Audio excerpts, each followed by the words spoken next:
It's Friday evening, and the apartment door clicks shut behind you. The keys land on the counter with a soft clink.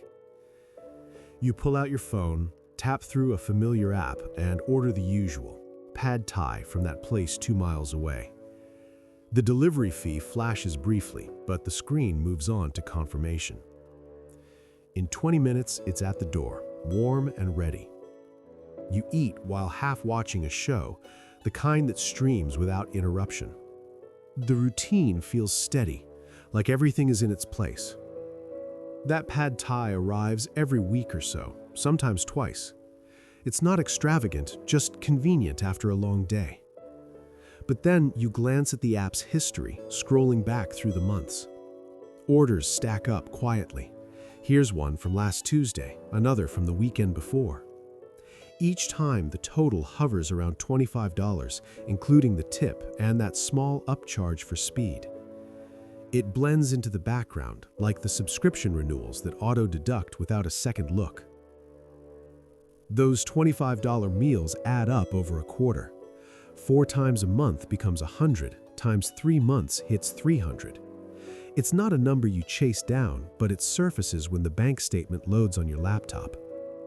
That $300 sits alongside the gym membership you use sporadically, the $70 a month that renews automatically.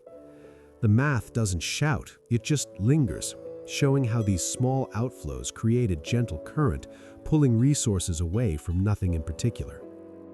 This setup feels reassuring in its predictability. The ability to tap and receive without planning ahead signals that things are manageable. It's a quiet affirmation that the paycheck covers these moments, that life isn't teetering on the edge. The comfort wraps around like a habit, making the days feel supported, even if the bigger picture stays hazy.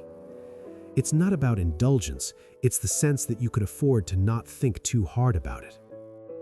People with a clearer financial footing might see the same delivery differently.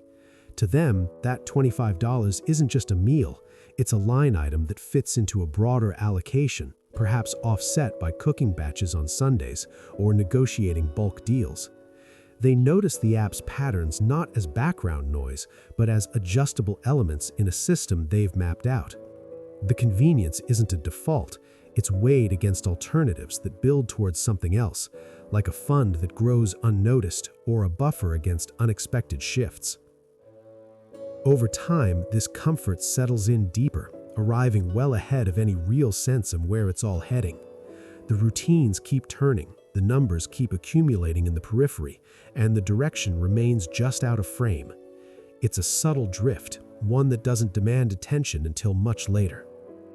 If you'd like more observations like this, subscribe to the channel.